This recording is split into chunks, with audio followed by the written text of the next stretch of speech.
Assalamualaikum warahmatullahi wabarakatuh. Apa kabar anak-anakku?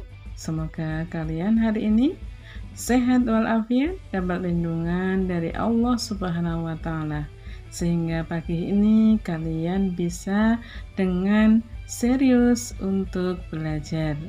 Dan semoga kalian menjadi anak-anak yang hebat. Anak-anakku, hari ini kita akan belajar IPS kelas 5, tema 3, subtema 1. Materi yang akan kita pelajari hari ini adalah interaksi sosial dan interaksi manusia dengan lingkungan. Anak-anakku, manusia tidak lepas dari interaksi. Nah, sekarang interaksi manusia itu apa? Interaksi manusia itu ada dua, yaitu interaksi manusia secara sosial atau biasa disebut dengan interaksi sosial, dan yang kedua adalah interaksi manusia dengan lingkungan. Interaksi sosial. Interaksi sosial adalah hubungan-hubungan sosial yang menyangkut hubungan antar individu, individu dengan kelompok, dan kelompok dengan kelompok. Kemudian, mengapa manusia perlu berinteraksi? Nah, penyebab terjadinya interaksi sosial karena manusia merupakan makhluk sosial. Apa itu makhluk sosial? Bahwa manusia tidak bisa hidup sendiri, maka perlu interaksi dengan yang lain.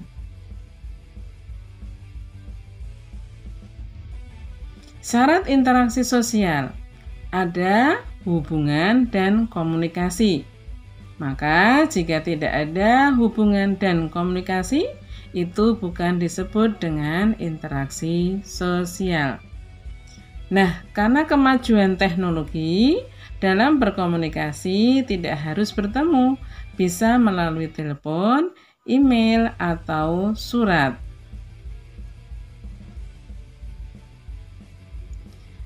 Jenis-jenis interaksi sosial. Jenis interaksi sosial yang pertama adalah interaksi antar individu, yaitu interaksi antara satu individu dengan satu individu. Contohnya, orang bersalaman. Ini hanya ada terlibat satu individu atau satu orang dengan satu orang. Kemudian, dokter yang memeriksa pasien. Ini juga interaksi antar individu, yaitu hanya seorang dokter dan seorang pasien. Interaksi sosial yang kedua adalah interaksi individu dengan kelompok. Contohnya, ini ada gambar Bapak Guru yang sedang mengajar di kelas dengan siswa-siswanya dengan jumlah yang banyak. Nah, di sini dikatakan individunya itu adalah guru, kemudian kelompoknya adalah siswa. Kemudian ini ada seorang ustadz yang memberikan tausiah pada jamaahnya. Nah, ini individunya adalah ustadz, kelompoknya adalah jamaah. Yang ketiga adalah kelompok dengan kelompok. Contohnya, pemain kesebelasan dalam sepak bola, yaitu antar kelompok atau antar klub. Kemudian ini ada seseorang yang bermain tarik tambang. Ini juga interaksi antara kelompok dengan kelompok.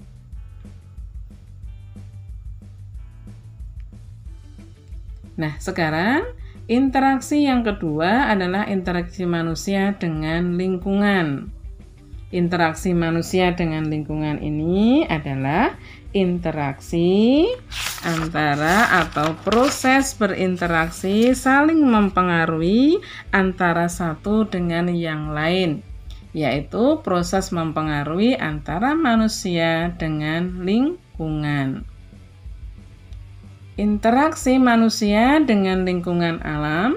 Lah, lingkungan alam ini ada satu, lingkungan abiotik. Lingkungan abiotik ini adalah lingkungan sesuatu yang bukan makhluk hidup. Yang bukan makhluk hidup contohnya ada tanah, ada suhu, dan ada curah hujan. Kemudian lingkungan alam yang kedua itu adalah lingkungan biotik, sesuatu yang hidup. Yang hidup adalah ada tumbuhan, ada hewan, ada manusia. Nah, antara lingkungan abiotik dan biotik ini saling mempengaruhi, saling berinteraksi. Ini ada contoh interaksi lingkungan abiotik dengan biotik. Contohnya apa? Nah, lingkungan abiotik, curah hujan. Curah hujan ini adalah lingkungan abiotik. Nah, lingkungan abiotik ini akan mempengaruhi lingkungan biotik, yaitu padi yang tumbuh subur. Karena tanaman padi memerlukan curah hujan, sehingga curah hujan mempengaruhi lingkungan biotik, yaitu tanaman padi. Ada kebalikannya, kebalikan dari interaksi abiotik dan biotik. Jadi, interaksi biotik itu juga bisa mempengaruhi lingkungan abiotik. Contohnya, lingkungan biotik tumbuhan. Tumbuhan termasuk lingkungan biotik. Maka ini akan mempengaruhi lingkungan abiotik, yaitu suhu menjadi sejuk. Karena di bawah pohon ada angin sehingga sejuk, sehingga dikatakan lingkungan biotik pohon ini akan mempengaruhi suhu lingkungan abiotik.